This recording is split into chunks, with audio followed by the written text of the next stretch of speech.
Blog Talk Radio. Are you ready? The champ is here! It's just a man! Give me a hell yeah! What the rock is cooking? To be the man, you have to be the man! Big bubble pump! And you hooked up! Fallen! Holla! In the air! Woo, woo, woo! Cup of coffee in the big day. And welcome to another illustrious edition of Working the Marks. I'm your host, Dee Rotten, along with the star of the show, here because he cares, Patty Rican, the PVR superstar. What's going on, PVR? How you doing, brother? Oh, hey, it's me. Whoa, peekaboo. It's me. Peekaboo, What's how going are on? you? I'm good, D. I'm hanging in there. We're both doing good, unlike some other people, you know. I mean, been working hard. I noticed, something's different today. A little bit. But yeah, man, really glad to be here with you. Obviously, a lot to talk about and a lot of excitement coming up soon in the world of wrestling this weekend. So, big news fasten today. your Big safety news, belt. Big Fasten your news safety today. belt, folks. Big news, heavy news today, folks. Heavy news right now. The legendary, the ultimate legendary former NWA World Heavyweight Champion. And was he ever ECW Heavyweight Champion or no? Yeah, he was ECW champ. ECW Heavyweight Champion. The legend Terry Funk died today at 79 years old. No cause of death, but this is from SNBC.com. Some of the boys are saying that he had dementia and allegedly apparent suicide that happened to him. That, you know, Yeah, that's hard to swallow, brother. That's some of the stuff that I'm seeing right now. I mean, yeah, dude, it sucks. You know, the death of Terry Funk is definitely one that is going to impact a lot of wrestling fans, particularly people in my age group to your age group. Yeah. You know, we all know about Terry Funk. We watched the crazy hardcore wrestling matches. I remember the first time I saw Terry Funk was when he attacked Ric Flair after he beat Ricky the Dragon Steamboat. Yeah, man. I mean, you know, That was my introduction. That was really, really huge, you know, and I think you had even missed Terry, you know, like in his real heyday. Oh yeah, before definitely. then, you know, but it I'm not as old as some other people, you know. Yeah. I mean, there's some pretty old people out there. But you know, it's a bummer, man. I mean, Terry Funk was a real legend in the business, incredibly influential. Numerous legends of the past here, man, just giving Terry his flowers now. You know, Ric Flair being one of them. Ric Flair in his book detailed how, you know, he borrowed a lot of stuff from Terry, like grabbing the ropes and, you know, chopping and stuff like that, and just the spinning toe hold, you know, some of those moves. I mean, the pile driver, just, you know, for me, the biggest thing about Terry Funk was the unpredictability of his character. What was he the originator of pile driving through the table? I believe so. I believe he was the first guy to do that as a thing, as a shtick. But I mean, dude, tough as nails, you know, a great character. Like, he could just go anywhere and just make you believe, you know. And when I was younger, you know, I caught the tail end of Terry Funk. I caught ECW Terry Funk, Chainsaw Charlie, you know, that whole part of his career. And, you know, at the time I was kind of like, man, you know, look at this old guy. That bugged me out when I saw him. I was like, have Terry Funk under that thing? But like, what the fuck is he doing? Yeah, you know, it's because I still never grasped the concept of when they went to the E, they changed their whole gimmick up. I was like, why isn't it just Terry Funk?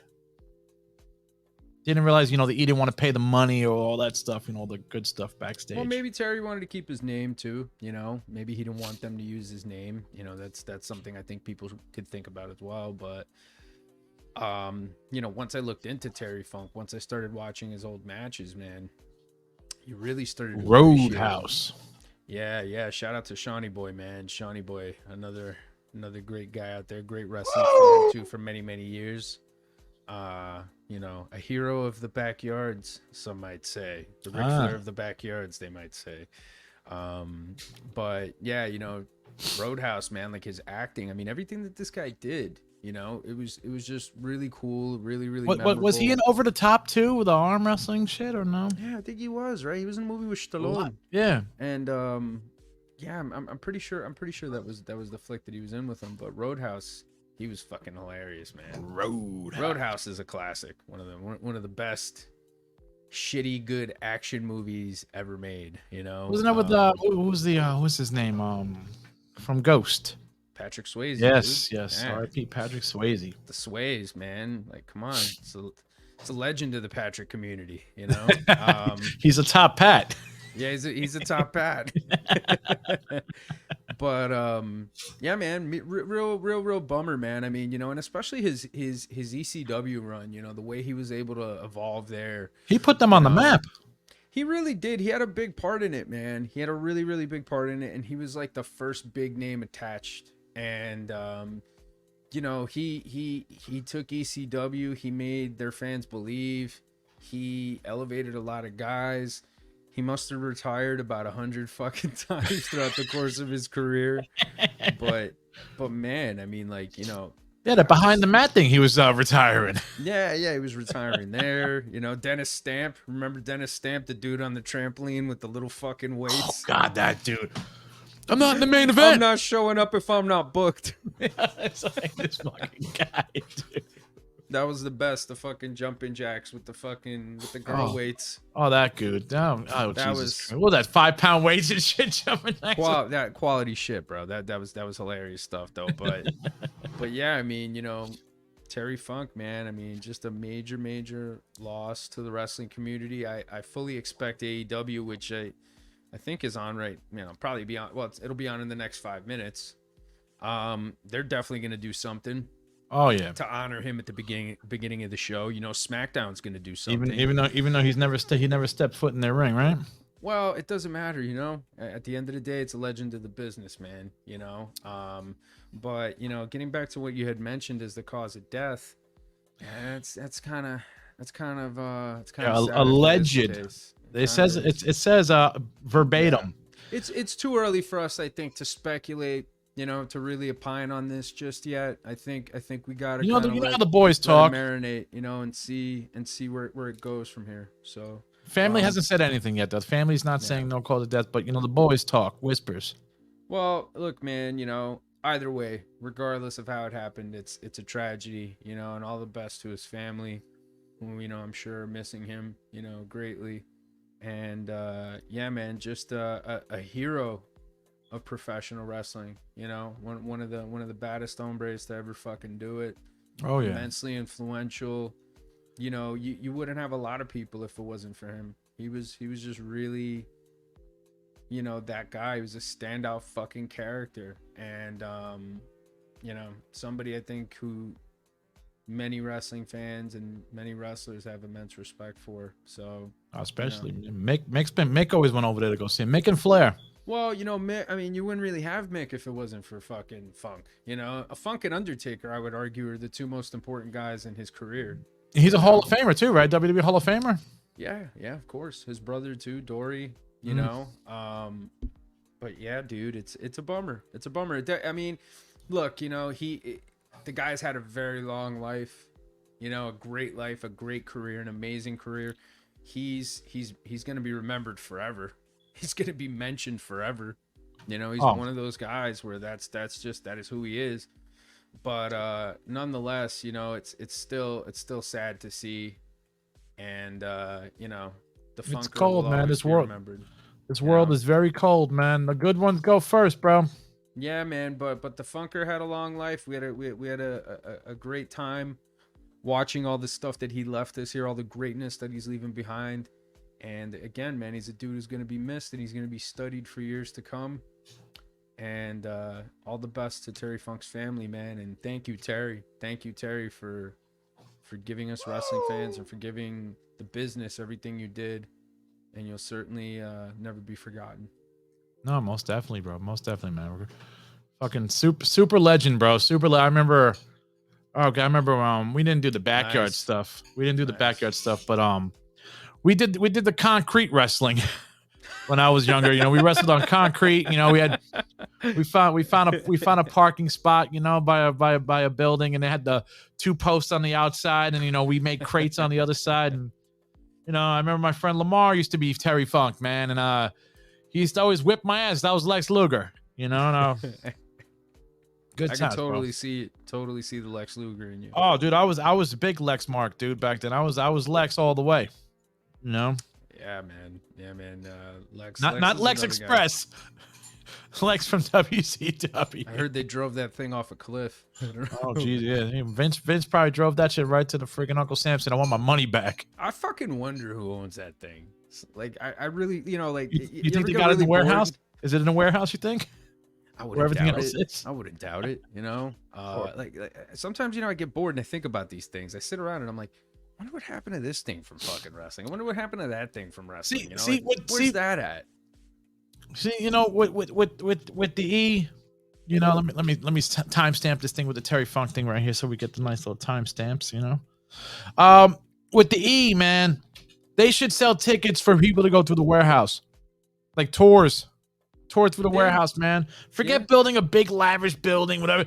Let them tour through the warehouse, man. See how that shit is, man. That wouldn't be terrible. I would not be against that concept in any kind of way. I think that would be interesting. And you know, I mean, for the younger fans especially, that's history, man. You know, you get to learn $100 a about person, bro. I'd pay it.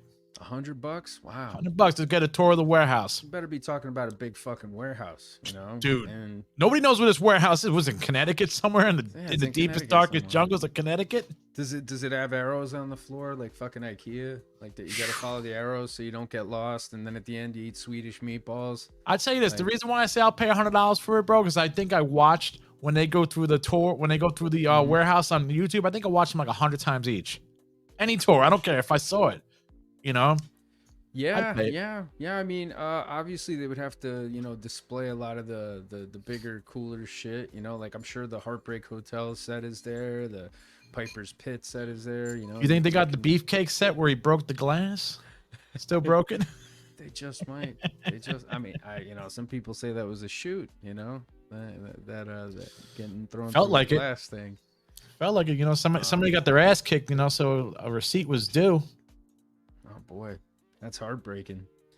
But Shawn Michaels. yeah, I don't think that's a terrible idea. I think for people that want to go up to Stanford, if you want to go there for that, which, you know, I mean, you got to think, if they're gonna build a Hall of Fame, why wouldn't it be in Connecticut? Like Hometown, bro. I get like Miami. You know, I mean, not Miami. I get Orlando. You know, the nice weather, all that stuff. But I mean, like that's not the fucking home of the E. That's not the home of the E. You know, the I went to. Northeast, like up I remember here, I remember when I went to Connecticut. I made sure I drove past that to see the fucking logo. everybody does. You know, Everybody. it's like going to Mecca. For a wrestling fan, you got to go to Connecticut. You mark out when you see it. You're like, oh shit, there it is. Yep. There it is. You know. And the only thing that popped in my crazy. brain was I was like, is Vince in there? You know, like you're wondering if Vince is in the building. Totally. In his office with that fucking dinosaur on the wall. You think if you walked in, you'd be like, I just want to speak to Vince. So let me see if, and he'll come out. What do you want, pal? It's like, nothing. Just walk out. I wouldn't know what to say to Vince if I ever met him, but it'd be kind of cool, you know. Yep. That'd be kind of cool. So we got a live update here from Sean. He's our guy in the field, and he just said AEW put a pickup on the Tron at the start of the show. Which, yeah, of course, you know, you gotta think. I'm sure Collision. Mm-hmm. They're gonna do that. Terry, CM Punk is gonna be Terry Punk this weekend. He was a conquistador. Was it a conquistador last week or the Gold Vampire? I don't know. But he's gonna drop the Bret Hart routine and he's gonna start doing the Terry Funk one instead. Well, speaking of AEW, right now, Darby Allin said he has no plans of going to the E ever, and he wants to retire in AEW. What do you feel about that, man? To me, I'm like, you're too young to be talking about retirement. And number two, why wouldn't you want to go to the Sure. That, you know, it's like, why are you treating that like it's fucking, you know, they got the cooties or something? Like it's purgatory or some shit. Yeah. Well, what that tells me first and foremost is that he doesn't maturity think he's level? going to have a long career. That's number one. I mean, he is a professional skateboarder too. Okay, he's a professional skateboarder and all that stuff. He has set himself up to do stuff after wrestling, right? Yeah. So what is the sense for him, a dude who obviously is not going to really work out to get huge or get on the gas or do any of that other stuff? What is the incentive for him to go to the land of the giants unless they make him an offer he can't refuse, which I don't think they will, because there's a million other guys that they could do stuff with like that are bigger, that are more durable, and that actually want to stick around in the business. I don't think Darby Allin really wants to stick around in the business that long. I think he's done what he's done. I give him his respect, but I think that at the end of the day, it shows you that he has plans outside of wrestling and he's setting himself up accordingly. And you know what? Good on him. If AEW is what suits him and he can keep making money off of that and use it as a way to keep himself relevant, fucking A, why not? But I don't think WWE really had any major interest. I mean, maybe put him in developmental, but you make some action figures out of the guy, okay, stuff like that. I'm surprised they haven't done skateboards. I'm shocked. I'm sure all that stuff's coming. I'm sure all the skateboarding companies that he's involved with, I'm sure people that he knows, they're all pushing that idea on him. So I wouldn't be surprised if that happens anytime soon. But yeah, this is a statement to me that kind of says, I don't think I'm going to be a wrestler very long. I'm going to stick around for a bit. I'm going to make my money, but I'm setting myself up to do this other thing when I'm done. And sounds like a pretty smart tactic and a pretty smart strategy by Darby, who's setting himself up pretty nice.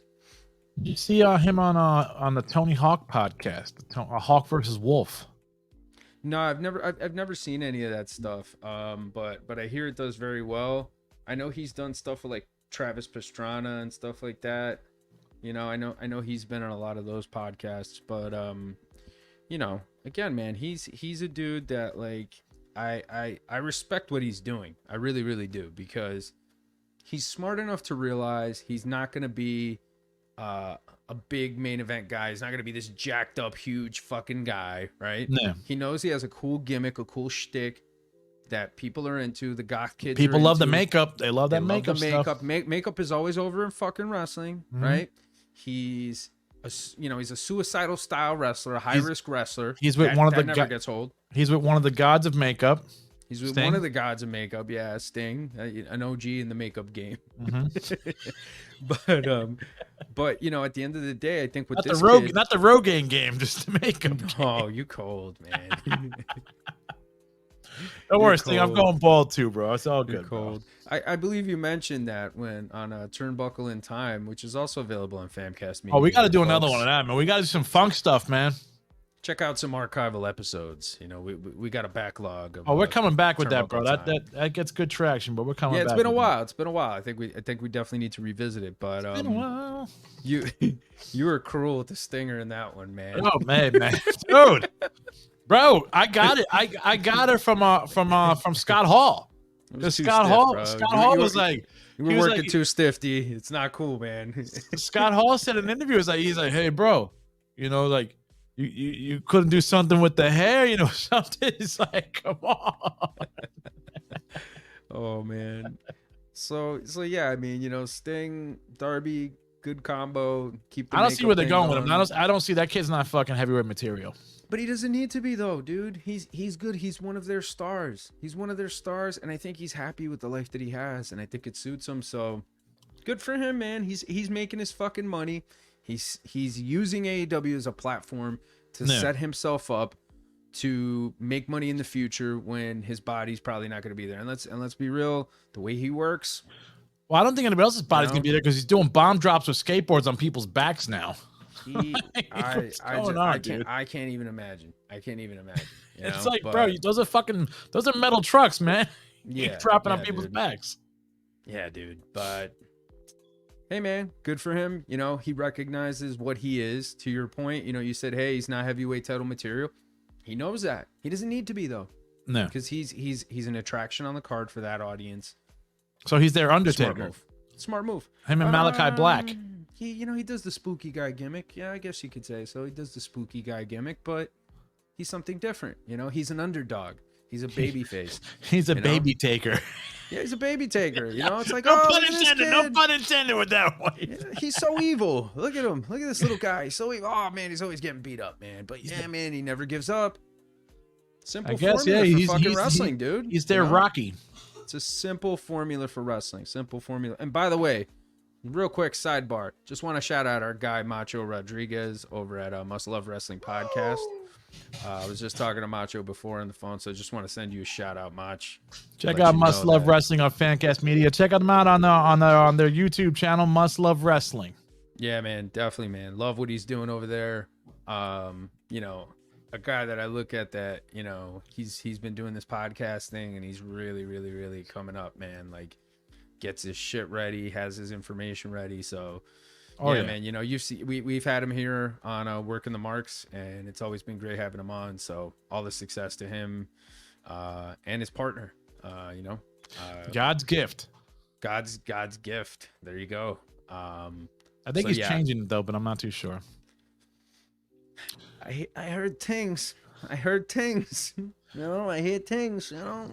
Well, let's get in. Let me see, 2118. Don't mind me, people. I timestamp stuff now. Do the producer role. I gotta help the star of the show here. Because other stars don't shine so bright. Love you. Well, I'm here because I care. So obviously, and I'm having a little bit of this echinacea eucalyptus. The hell is that? Some moonshine? No. It's echinacea eucalyptus thyme tea. Bro, it looks like water. No, but they're excellent herbs. Well, I mean, it's Flint, Michigan water, maybe. Oh, it's excellent Flint, Michigan herbs and spices. Yes. yes. All right, let's get to some more news here, man. We got the big rumor going around. Because a special someone just retired last Friday, Edge. And the big rumor going around the world of professional wrestling, will Edge show up in AEW for All In, or will Edge just show up in AEW after All In? Wow, yeah, that's like what, 2 questions? That's pretty loaded. If the money's right. Well, here's the thing: you think you know him, right? But you don't really know him. You just didn't just do that. You didn't say that. Tell me you didn't just say that. Oh man, you do. You think you know him. I think a lot of people think they know him. What you said, all I hear is he knows what see, you know what he allows you to know. Okay? You're just a puppet. All right? You're gonna be running through back alleys with this one. but look, man, I think Edge has done everything he's been asked to do in WWE. I think he's done everything he's wanted to do since he's come back to WWE. He's had every title. He's had every title in his career. He's a fucking Hall of Famer. When he came back again, this wasn't even really so much about winning or getting a top run, or anything like that. It wasn't about that. It wasn't about a big run or winning a title or anything.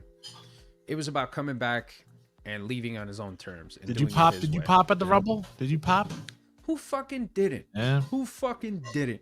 Okay? Who fucking didn't? I think he popped for himself. Man.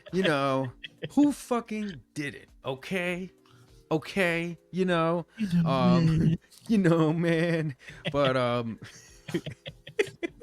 there's a lot of subliminals in here, folks. Just saying. But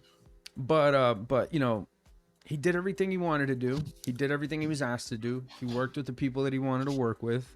What else is there left for Edge to do in WWE right now? So him going. He's made love in the middle of the ring, for Christ's sake. He's done everything, dude. And again, he came back for this run. I think he accomplished everything he set out to accomplish in this run. You're good, man. You're good. Go do your thing, Playboy. Go make your money off your name, because you know what? You fucking earned it.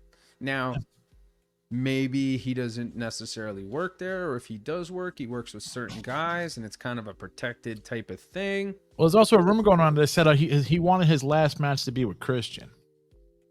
Well, I mean, there's only one place to go to get that done. So, there you go. But I think Edge to AEW isn't the worst thing in the world. I think it's actually kind of cool. Or he would just be Adam Copeland. He might be. You know, I think. Or one is would the assume- Edge. Nah. I mean, you know, maybe he could go back to Sexton Hardcastle, right? Ooh. But nah. That's not gonna work. Nah, he's just gonna be Adam Copeland. See, Christian was smart. He used his fucking real name. Well, Christian, you know, trademarked that shit. Like, well, his real name is Jay. Jay. Oh, that was Christian. No, it's Jay. Oh, fuck. I'm sorry, Jay. I like you better as Christian. But you know, they're both smart guys, and you know what? They're two guys who were best friends that got into the fucking biz.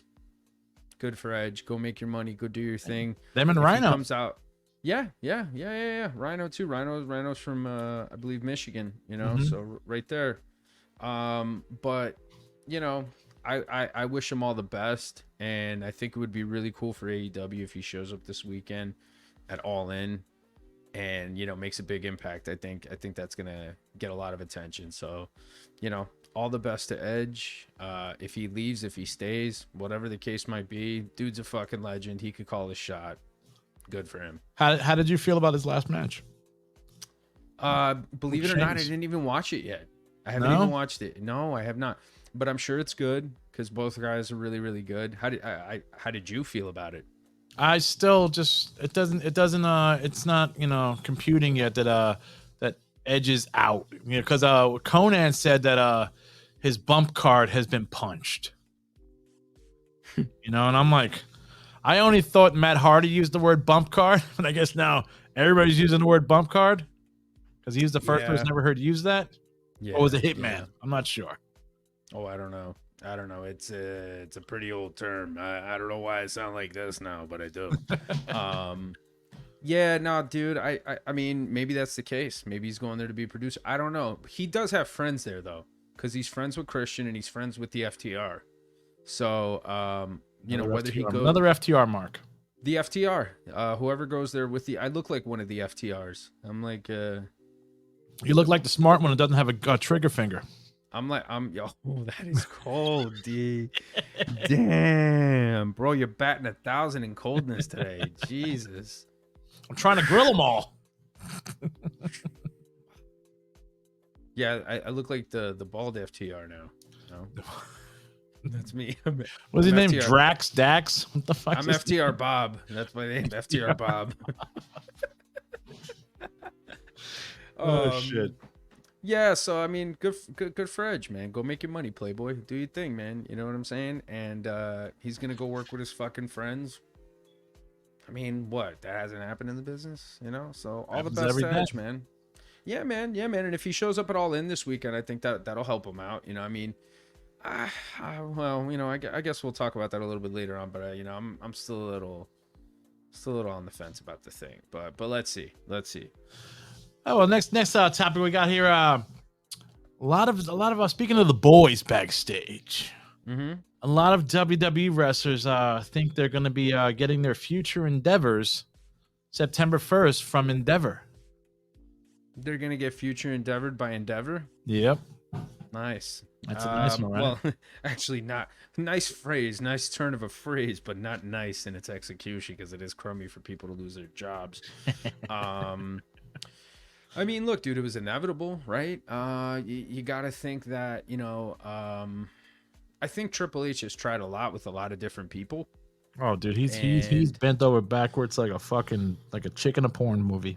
I don't think that you can honestly look at Triple H's tenure as, you know, as head booker and say that he hasn't given people chances. He hasn't tried. I mean, he's taken every talent that he liked essentially from NXT, bought them up to the main roster, and has tried to find something for them. He brought everybody back with, you know? what, Swerve Strickland?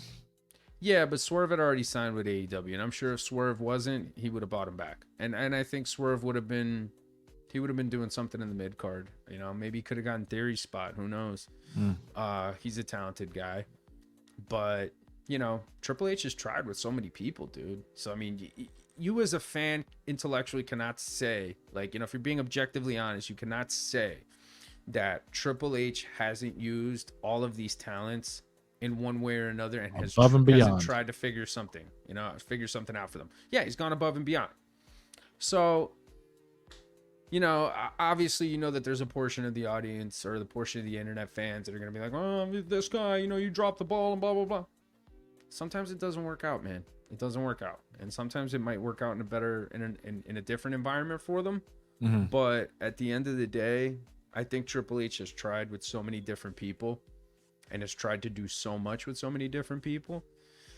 And, you know, they just happen to be victims of that reality that not everything fucking gets over. You know what I'm saying? So, like, I'm not surprised in the least about this. And, you know, it is what it is, you know?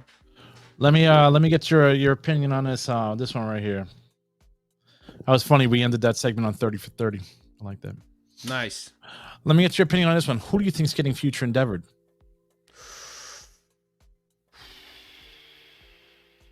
That's a tough one. That's a tough one. Because obviously I think we know that there's going to be a few surprises in there.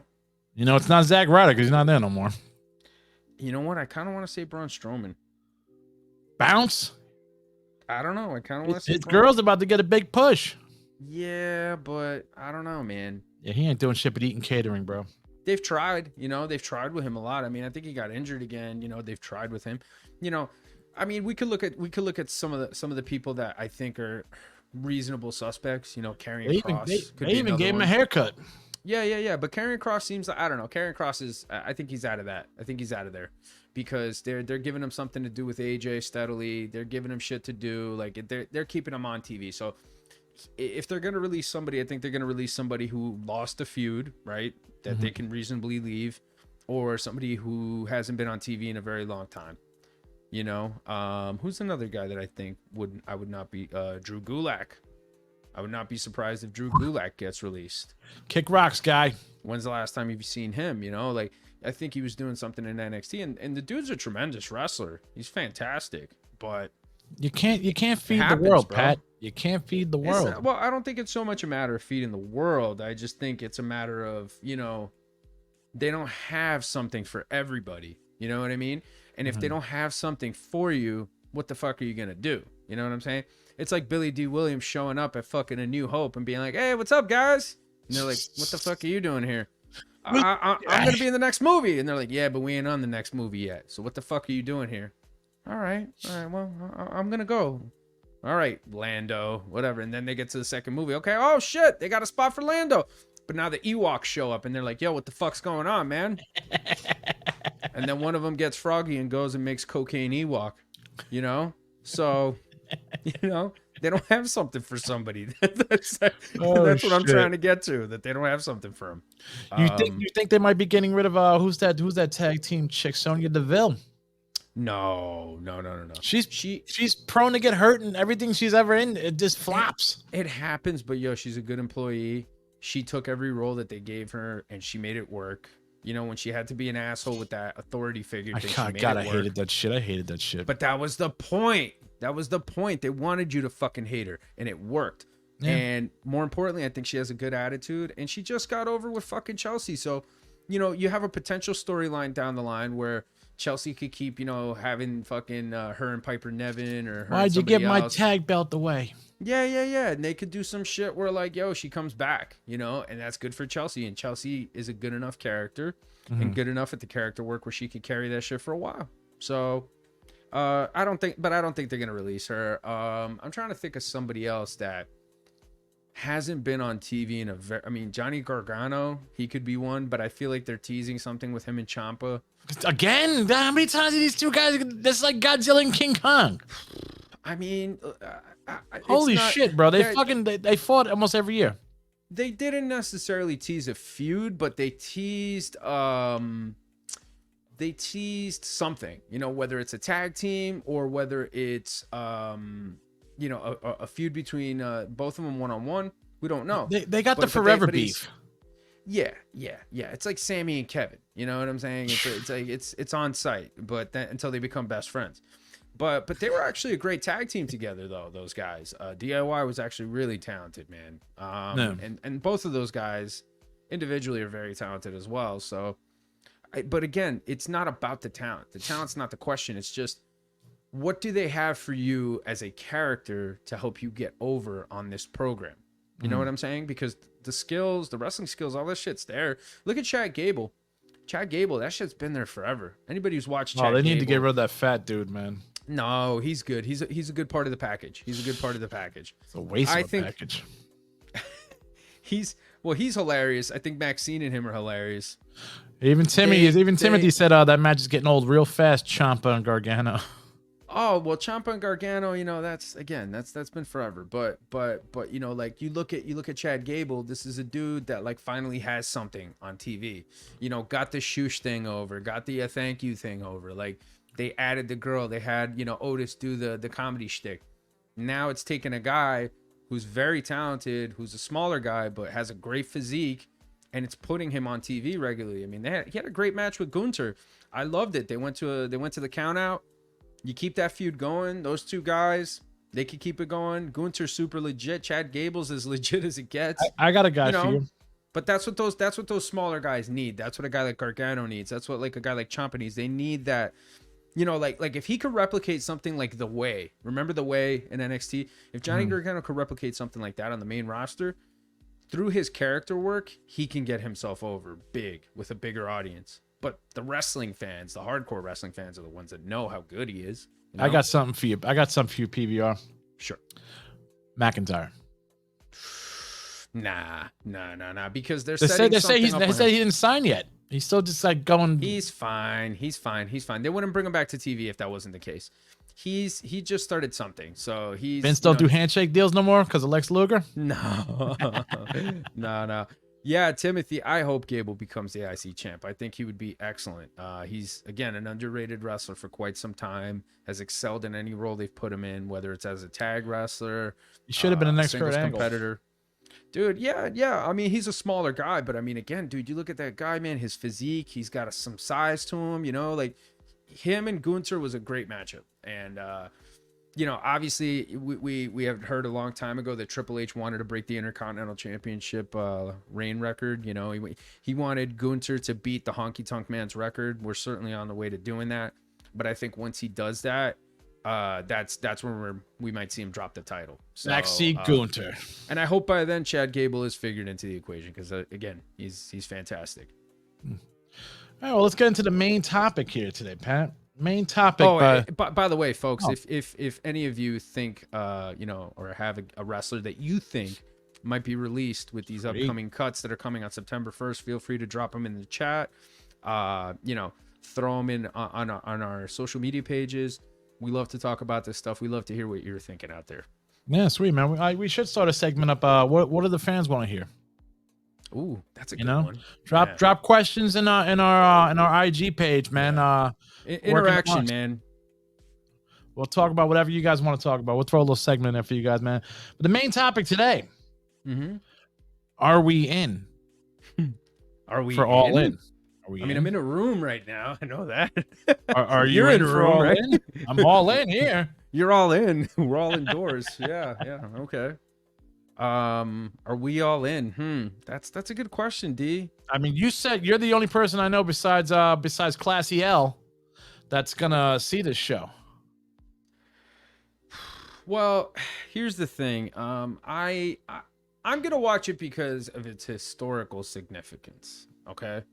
Because this does mean something for the business. It does mean something for wrestling. It's somebody outside of WWE having a stadium show in another country. Can you even call that a stadium? Is that like Wembley Stadium? That's the national stadium of. I was gonna think like, isn't there a bigger name for that, or like a bigger name? No. Wembley Stadium is the national stadium. So like when the English national team, the men or the women, have a game, and they can have it in England, it's at that stadium because that's the national stadium. That's the stadium. That is the place to be. Yeah. Tottenham Stadium's pretty nice too, I gotta say. And this is brand new, right? It's brand new. Spurs though, but yeah, I gotta say that. I gotta say that they do have a nice stadium. But this stadium, the Spurs Stadium, is brand new. But the Wembley Stadium, it's been around for a bit now. It's a big place. But again, getting back to what I was saying, the historical significance of this show is the reason why I'm watching. The card, I gotta be honest, I'm not into it. I'm really not. There's nothing that really jumps out at me. The only thing that I think. Daniel Bryan's gonna be there. No. He's injured. If anything, he might appear, but I don't. But I don't suspect him to wrestle. Before his injury, though, he was being. Did he break his arm or something like that, or fractured his arm? He broke his forearm in the match against Okada. Dude, this guy always gets hurt, bro. Well, he's older now, dude. You know what I'm saying? This guy, I mean, he was fucking indestructible years ago, but he's fucking older, you know? And, you know, he's a guy that is a workhorse, has been around for such a fucking long time. Somebody that, you know, all the boys respect, all the girls respect, and he's a dude who's giving back to the business. It's great to see him in these kind of matches now. I think that he has a great pulse and understanding for what his fans want to see him doing. That's something that I think he's had his entire career. Yeah. And you look at this situation. Well, I'm sorry, really hold on. No different. Yes. Okay. Yes. He had him answer that for you. Yes. But yeah, man. I mean, I'm not really into it. Like I said, I'm not really into it. If Edge shows up, that'll be cool. But even then, you know, I'm just still not into the card. I don't know. I don't feel like there's enough interest for me to really want to watch. You know what I'm saying? No. You know, we could even go through the matches, you know, I mean, and it's like you look at it, and most of the stuff they kind of just came up with a couple of weeks ago. On the fly, bro. On the fly. There was really, I think in Khan's case here, there was not a lot of good build going into it. Okay. Mm-hmm. And I understand sometimes that these things happen in wrestling, right? You know, sometimes the build for matches doesn't really happen as quickly as it could or as quickly as it should. It's not as organic as maybe it could be. Yeah. And you know, some matches just get put together last minute. You know, some matches they wait till the last minute because of anticipation or storytelling. But all of these matches are not really incredibly exciting matches for the people involved. CM Punk versus Samoa Joe. Oh, he's on the card? Rival. Yeah, they're taking on each other for Timothy for the real world title. Timothy thinks CM Punk needs to be kicked out of AEW. I mean, look, you know, that is certainly one way to look at it. I think for AEW fans and for wrestling fans, there's a lot of people that are very divided in their opinion of CM Punk. I think CM Punk is a star. Wherever he goes, he's going to be relevant. He's going to get people to look at him. He's certainly not the guy that he used to be, I would say, back in 2011, 2012, as far as like his performances in ring. He's a great psychology-based wrestler and storyteller. But I'm just really tired of hearing about the beef. And I want to see it result in something. I want to see a fucking match. I want to see a payoff. Samoa Joe versus CM Punk for the Real World Championship. I don't want to see that. What's the Real World? What's the Real World Championship? I'm not in tune with AEW. It's the AEW title that he spray painted the X over. Oh, he's referring to that as the Real World Championship because he never got pinned or submitted for that championship. So because of that, he refers to it as such. Didn't the E do that? Didn't the E do that? No, I think Hogan did that. Hogan was. No, I'm talking about just saying the Real World Champion. Who did that? Yeah. That was when Ric Flair came over. Yeah, with the big gold belt. Rehashing shit. I like that rehashing. Yeah, well, they suck, but we'll rehash their shit. It's AEW, man. What do you expect? But I just really think that it's a lackluster match for a guy like CM Punk. I want to see him in there with the Elite. I want to see him in there with Kenny Omega. That ain't happening, I want to see them in there with Hangman.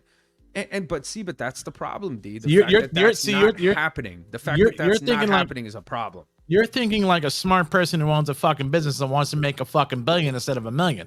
Yeah. You know? I get it, man. I understand. Sometimes it's difficult to put people together to get them in the ring to work because their differences are so huge. But at the end of the day, man, you gotta go in there and you gotta try and have the best matches, the biggest matches possible with the best people possible to make the most money to help everybody. You know what I'm saying? No. Because if your main eventer doesn't want to work with this other guy, doesn't want to work with this guy, doesn't want to work with that guy, and all your main eventers are fucking divided, what are you gonna do? And again, it's my understanding that part of the locker room is alienated. We've heard reports about Matt Hardy and Christopher Daniels and Ryan Nemeth and a bunch of other wrestlers that are cool with the Young Bucks that aren't allowed at Collision.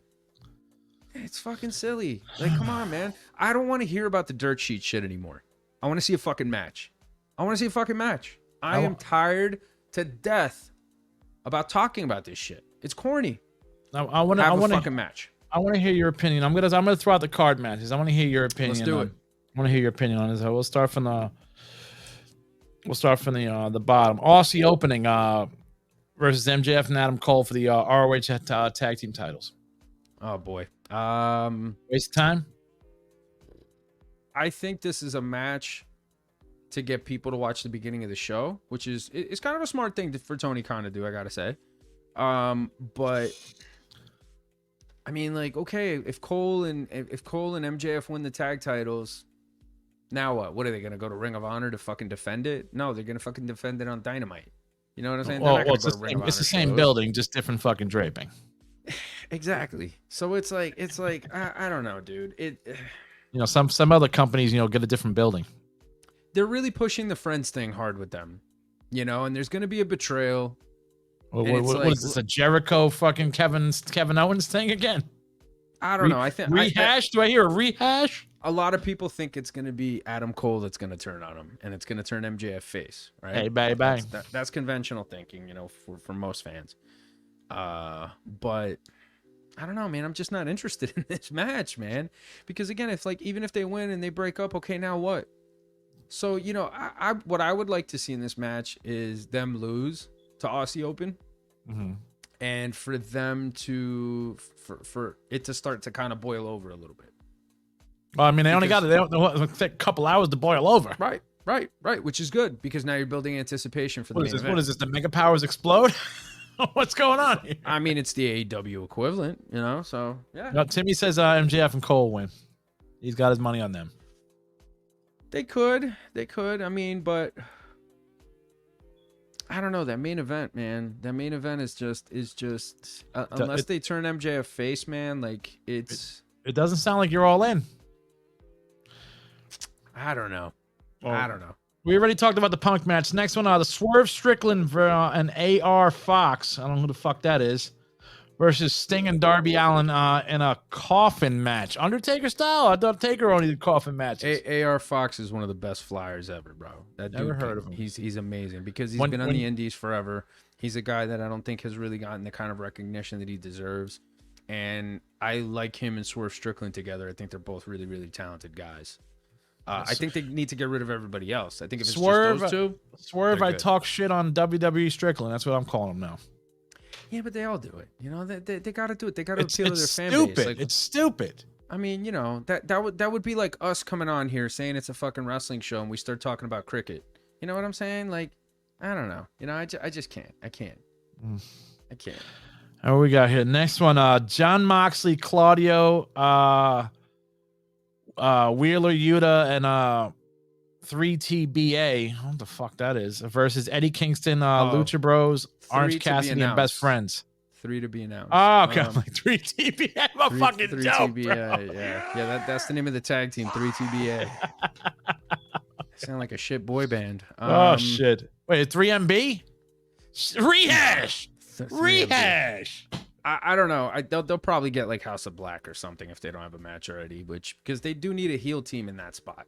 So I think they would be kind of good in there. I think that's a fucking waste, that whole fucking thing. And John Moxley, dude, I'm sorry. But it's a hardcore match, though. It suits. Okay, I'll meet you in the middle here at least. All right. Sounds like you're all in. I don't know. I think John Moxley could be doing more. Okay, I'll say that. He should be in the heavyweight title picture all the time. He's supposed to be the heavyweight guy. He could be doing more, but I think he wants to do his hardcore shit and he wants to work with his buddies. And at the end of the day, I think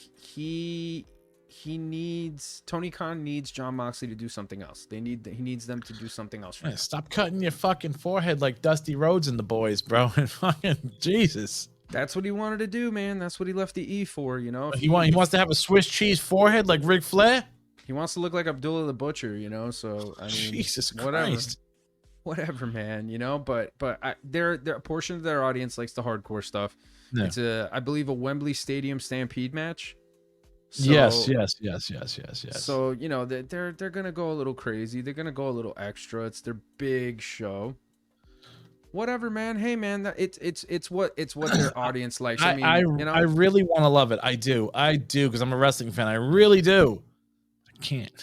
And by the way, John Moxley, you wouldn't have a John Moxley if it wasn't for Terry Funk, because he definitely is a huge influence on Terry Funk. You wouldn't have a John Moxley.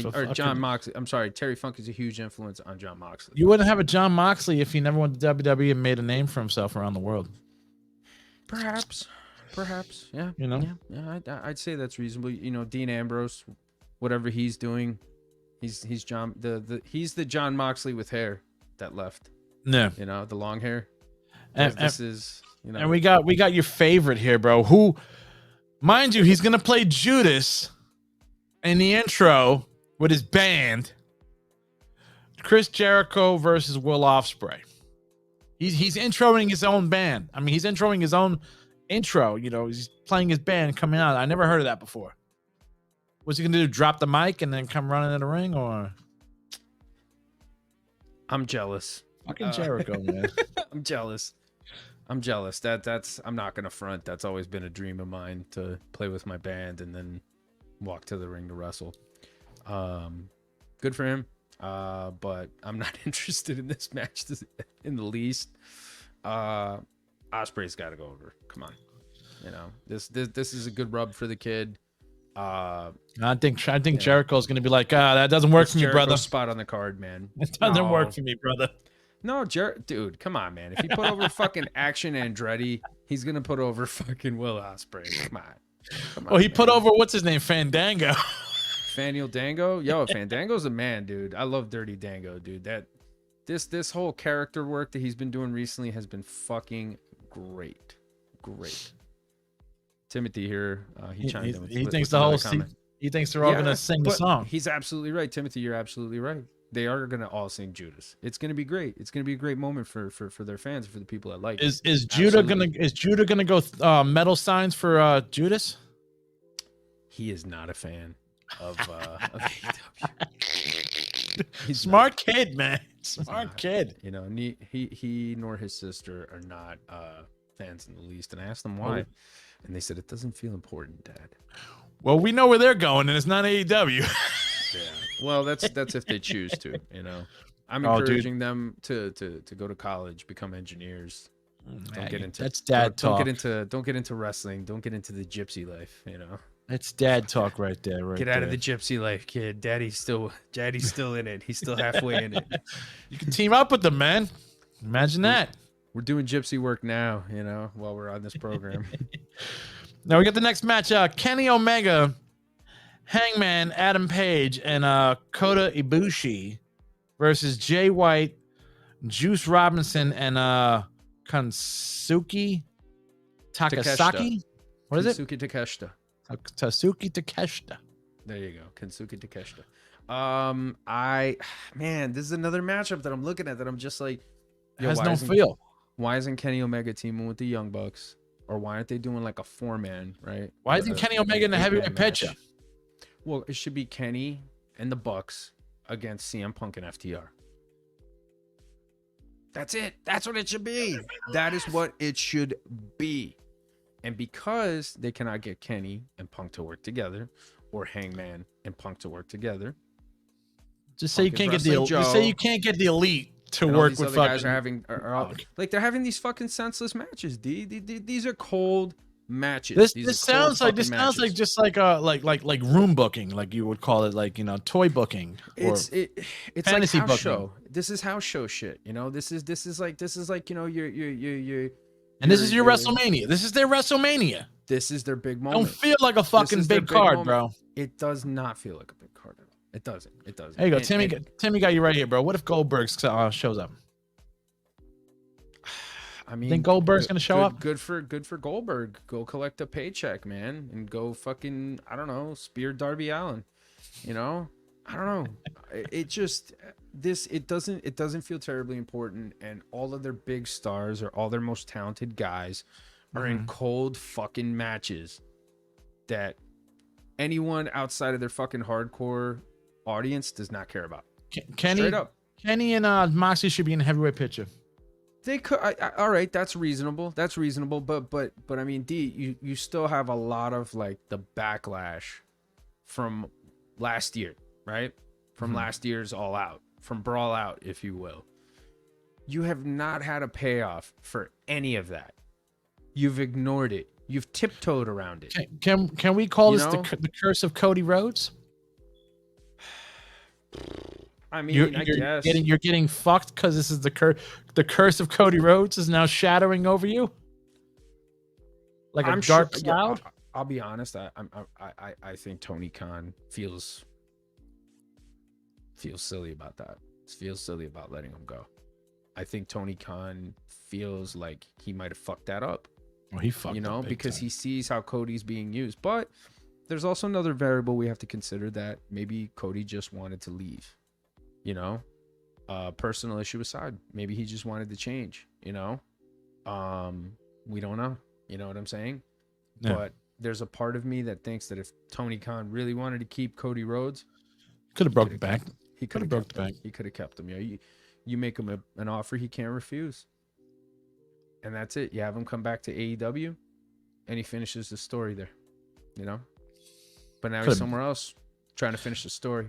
Finish the real story. Finish the story. Now we got a Hikaru Shida. Hikaru Shida. There you go. Hikaru Shida. Thank you, teacher. No problem. Versus Saraya versus Tony Storm versus Dr. Britt Baker. What the fuck, dude? Saraya can't wrestle. Telling me that neck injury of hers, she's not doing what Edge does. She's English. She's fucking English. What are you gonna do? You're gonna put her on the side? You're gonna have her come out as a host? A valet or some shit, or a fucking manager? Ringside.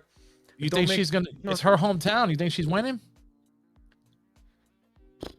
She could. It's Tony Khan. He likes to do that. He likes to put over the baby faces in their hometown. And if she don't take a real bump, how the hell is it gonna look real? I don't know, dude. It's a tough one to say, because this match actually might be the only match that I'm like, okay, this kind of makes sense. Like, this actually makes sense. And this is kind of basically been all about their TV angles that they've been doing with all these women. You know what I'm saying? With the Outcast and fucking Britt Baker having beef. And, Hikaru Shida being gone, her coming back, beating Tony for the title. Where's my girl, bro? Where's my girl, bro? Who? Where's my girl, bro? Who's your girl? Mexico's finest. Oh, Ponderosa? Thunder Rosa? Where the fuck is my girl, bro? I don't know. That's a good question. One of the greatest female wrestlers they got. Where's Thunder Rosa? She's I don't know.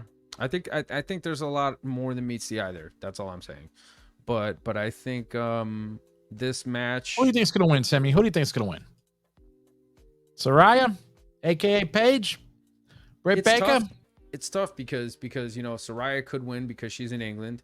Tony Storm could win because she wins her title back, and Tony Storm's been having some of the best character work on fucking TV lately, man. She's been excellent with like this fucking 1950s movie star thing she's been doing, this fucking Sunset Boulevard shit. Fucking fantastic, man. She's been killing it. And then you got Britt Baker, who's been out of the title picture for so long that you could put the title back on her and it wouldn't be horrible. And then Shida could retain and it wouldn't be bad. So you could go in any direction with this match realistically, and it'll be huge. But you might be right, D, because I'm inclined to believe that Tony Khan is gonna give Saraya her WrestleMania moment. You know what I'm saying? Like, he's gonna give her big moment at the stadium in England that she could have gotten with the E. Timothy Brown. He doesn't agree. He thinks Tony Storm's gonna take it. Tony Storm could take it, and I wouldn't hate it. I think it would be great because, again, she's been doing a lot of great character work recently. You wouldn't be a Jamie hater? But I also don't think she needs it. I don't think Saraya needs it either. But I think there being beef in that group is interesting. Britt getting it back wouldn't be the worst thing in the world because she hasn't had it in forever, and Sheeta retaining wouldn't be bad. So You know this what I match would could think? go either way, but this match makes sense, and it's not fucking cold. It's They not need cold. they need to have And Thunder that's- Rosa come out and smack somebody with a chair. But that's another thing too, yo. You know, I think it's a similar issue there where Thunder Rosa and fucking Britt Baker don't want to work together. You know, so you can't get her involved in any type of equation because you don't know. You could also get Jade involved, but I don't know about Jade coming back, man. Rumors about Jade leaving, so No. and Jade's a chick that could call her own shot right now because if she goes knocking on WWE's door, they're gonna be like, come on in, Welcome. roll out the red carpet, put your feet up, you know, like You she got a can get belt whatever the waiting fuck for she you, wants. sweetheart. Dude, just imagine her against Rhea. Just that visual alone. Come on, man. That's money, bro. WrestleMania Fucking right there, bro. That's money, bro. That's money. So it's a tricky situation, but it seems like there's a lot of issues with immaturity, with unprofessionalism in AEW in that regard, where people can't get past their bullshit and just do their job. Just do your fucking job, bro. Do your fucking job. You know?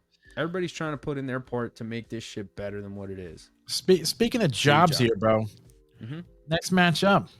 I don't know how this is fucking happening, you know, since somebody's got a trigger finger. You know, traffic fucking heat.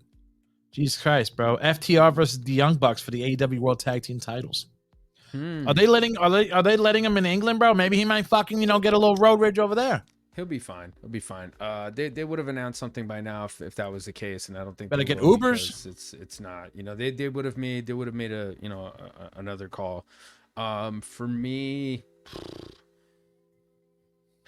I mean, I think that this match was inevitable for FTR because they've beaten everybody else in the division and all that stuff, and anybody that looked like they had potential to beat them for the titles, they've beaten already. Yeah. The Young Bucks were really, to me, the only team left that they kind of had to circle back to. And the match makes sense. You know, it is a big match for them. But I don't know. I think it has potential to be match of the night. I'm assuming these belts are like interchangeable between Collision and Dynamite. Yeah. Okay. I don't think they have brand specific titles yet, but this match, you know, it's another one, could go either way. FTR could win. The Young Bucks could win. Are you invested in this match? I'm interested, but I'm not invested. But I mean, if the Young Bucks win, I would think that would be the best call to make, personally, in my opinion. I think the Young Bucks are better. Okay. Who do you think? Your professional opinion. It's tough. It's very, very tough because, again, Tony Khan is not like an ordinary booker. You got the guys who should win it, and you got the ass kisses.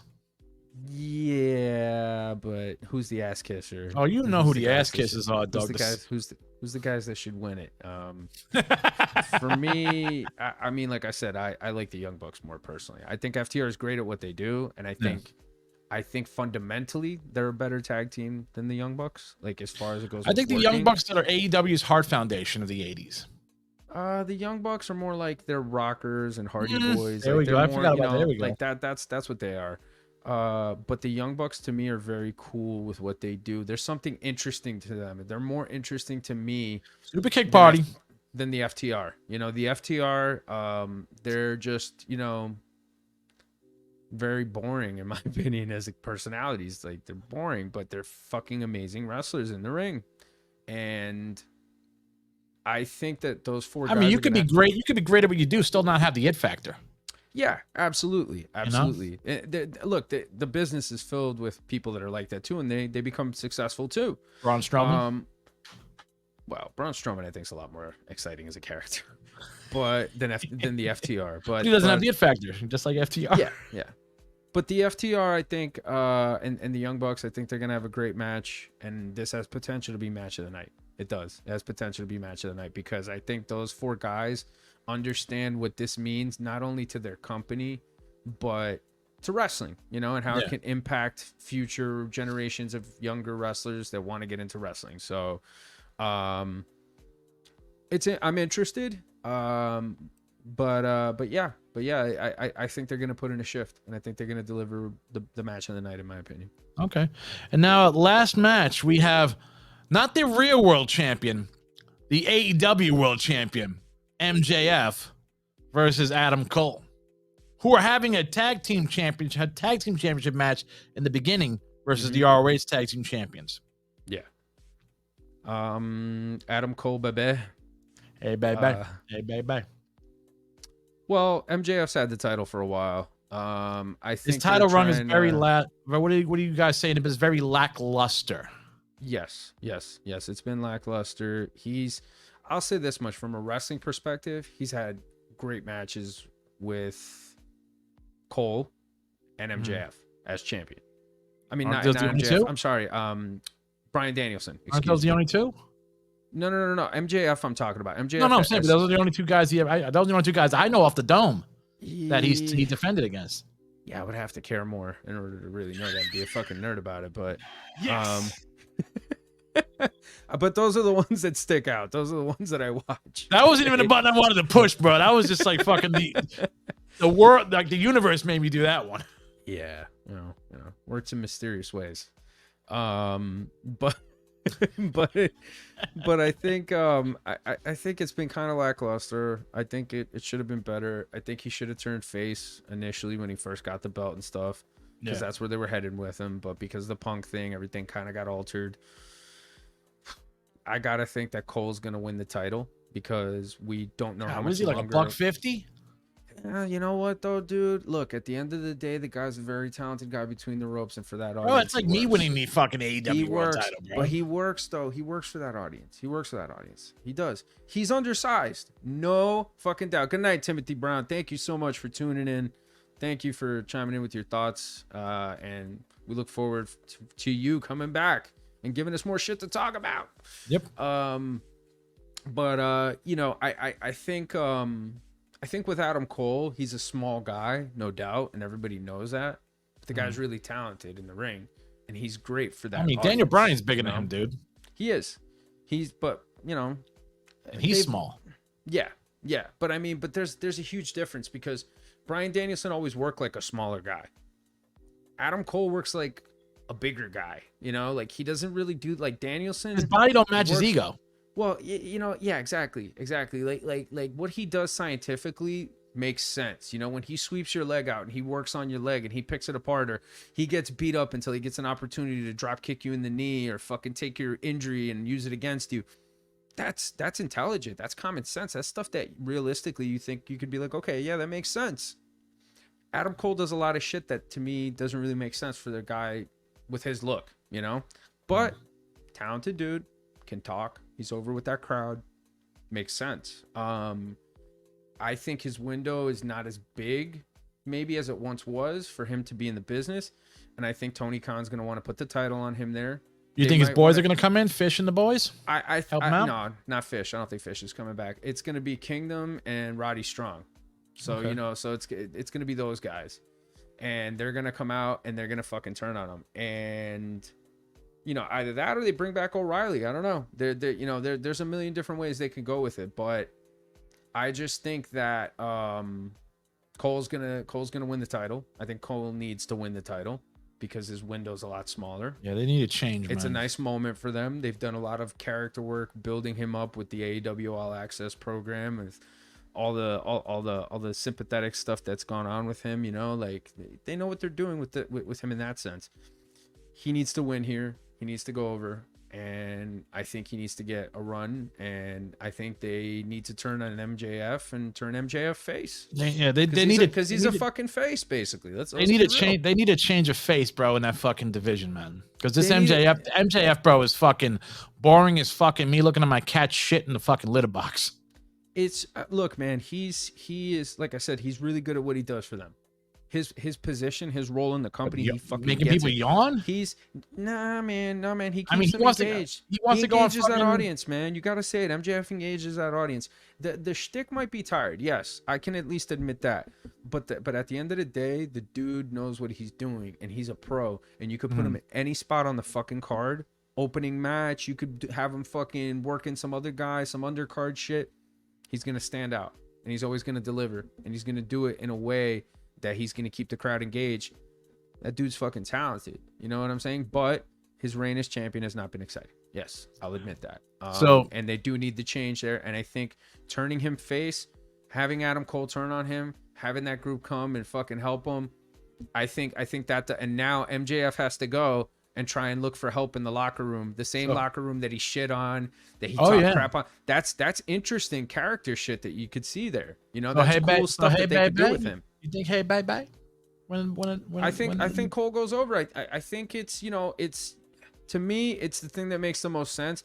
Plus, you could do Punk against Cole, you know, and that's another thing that I think their audience will really, really buy. While those two guys, so Cole's not down with the elite guys. He's not an elite dude, or I think Adam Cole is a dude that's liked by everybody and respected by everybody. He is an elite guy because he was with the Young Bucks, and they you know, they were part of a fucking clique. Well, they brought him in. That's right. I think they were in the Bullet Club together, and they had another stable together. I think it was called Mount Rushmore or some shit in PWG, but I think Steen was in it. But you know, yeah, Steen was in it. Yep.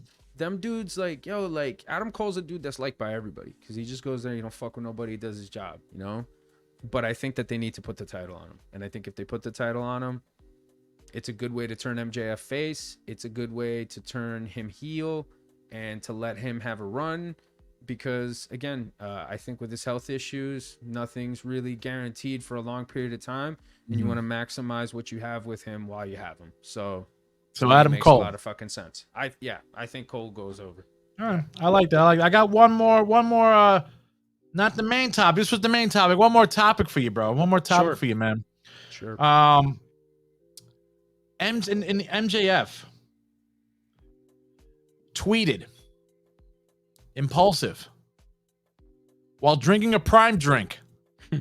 He said he would love to be on their podcast and talk wrestling and stuff like that. Do you think that's ever going to happen? You think Vince has control over who goes on Impulsive? I don't think so.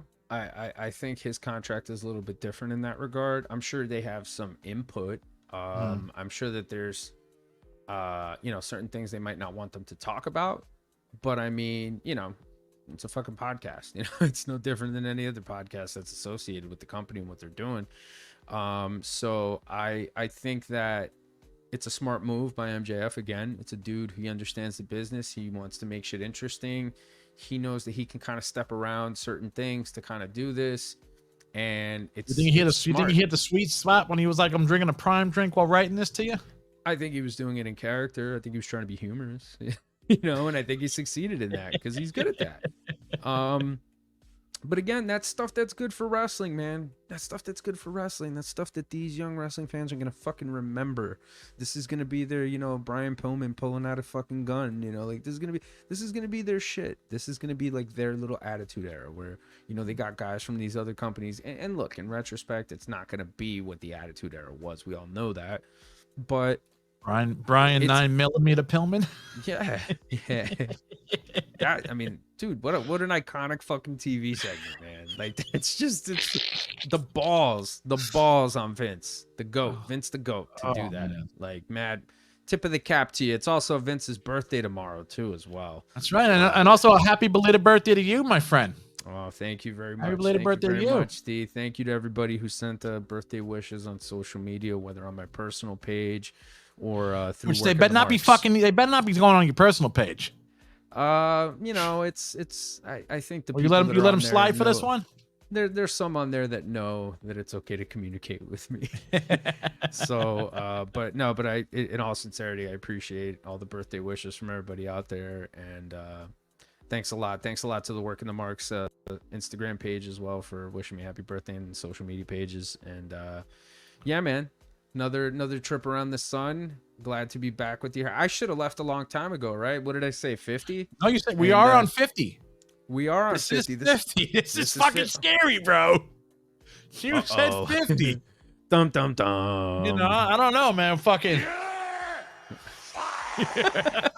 Oh man! You give me the fucking boot before I have a chance to quit. You're getting your future endeavors, man. Cold blood. I'm getting future endeavored by Vince McFamcast. Oof. Yikes. That's a tough one. You guys better fucking count your lucky stars, bro. If Patrick the PVR superstar comes back next week. This is fucking, he's going by week contract. I'll be working without a contract. Yeah. On a handshake deal. Yeah, who knows, dude? He's not Lex Luger, but I don't know. I might take work in the marks somewhere else, Oof.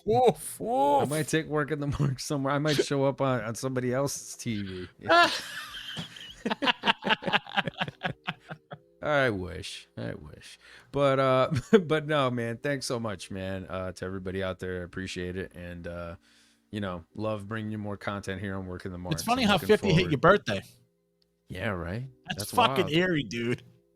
It's like I timed it out, Oof. Yeah, dude, another trip around the sun. Looking forward to bringing more content here on Working the Marks for everybody and Turnbuckle in Time. And folks, man, don't be strangers out there. Chime on in. We love the comments. We love to hear what people are thinking, and he'll talk to you on Working the Marks stuff. I will talk. Go to the IG for Working the Marks. I will talk through Working the Marks, but yes, my personal page, no, I'm not sending no fucking chain letters. I'm not doing any of that. Word up, dude. No, word up. Thank you. And I don't want to meet hot local MILFs in my area. Yeah. If I want to do that, I can do that on my own. I don't need your help. So. Exactly. Well, Patrick, PVR superstar, Patty Rican, a.k.a. the fucking star of the show, here because he cares. Thank you so much. Oh, by the way, I want to plug something real quick. Rocky Rock show tomorrow night. Look it up. Or, I'm sorry, Saturday night. Over at Crave 43. We're going to have a few of the bands. There's been a little bit of a shuffle of the card there. But it's my understanding that we're going to have the child actors doing a very special set. Mm-hmm. As you know, there's been some changes in the child actors, and we have some new personnel on board. You can check out our scumbag or some shit, bro. He looks like a fucking scumbag. Used to be a scumbag. I wish like a sign popped up or something, like with the guy's name on it. I don't know. I don't know who it could. I don't know who it could be. But, he sounds like a doctor of the scumbags. Might be. Scumonomics. But yeah, no, definitely we'll be there along with Dignitary. I always botch these. Dignitary and Palagra. I know Palagra. Is it Palagra? And Palagra will be there headlining Shout as out well. To Renee. Yeah, it'll big shout outs to Renee, big wrestling fan as well. So I'm really looking forward to seeing Palagra. Are you gonna be there personally? You're gonna be there. Yeah, I'll be kind of like quasi hosting it and stuff like that. So that'll be kind of fun. And yeah, man, I'll be performing there as well. I'll probably be there with some of the other child actors, and we'll be doing something kind of interesting. So come on down. If you're not doing anything, I believe the tickets are 15 or 20 at the door, if I'm not mistaken, and it's over at Crave 43 on 43rd Street. Don't try to sweet talk Rocky Rock, bro. She don't go for that shit. She will punch you in the face with brass knuckles. She is a firecracker. I think she's Puerto Rican? She's half Puerto Rican. Half yeah, Cuban. That's where the firecrackiness comes from. You do not F around with her. Okay. So, but yeah, come on out and check it out, folks. And again, hit us up on social media. Dee, thank you so much for having me. Can I close it out? Can I do the line? Go ahead, bro. All right. Well, folks, check out Dee. He's going to be on App from the Dungeon podcast. You can check him out there. Tons and tons of great material and tons of stuff coming out of there, as well as a lot of the other shows that are here on Famcast Media, including Muscle of Wrestling, Pigs Radio. What is it? What's the other one? Whatever we're feeling.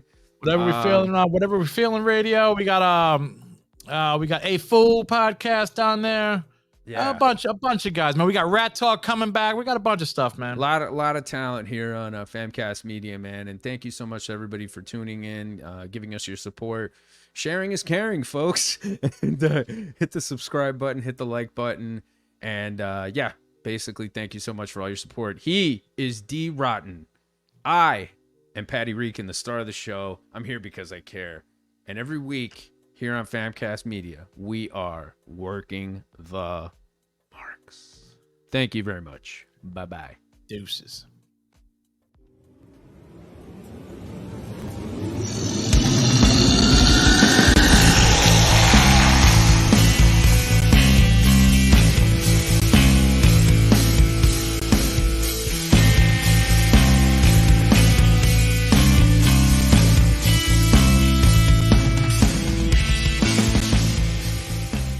Famcast Media.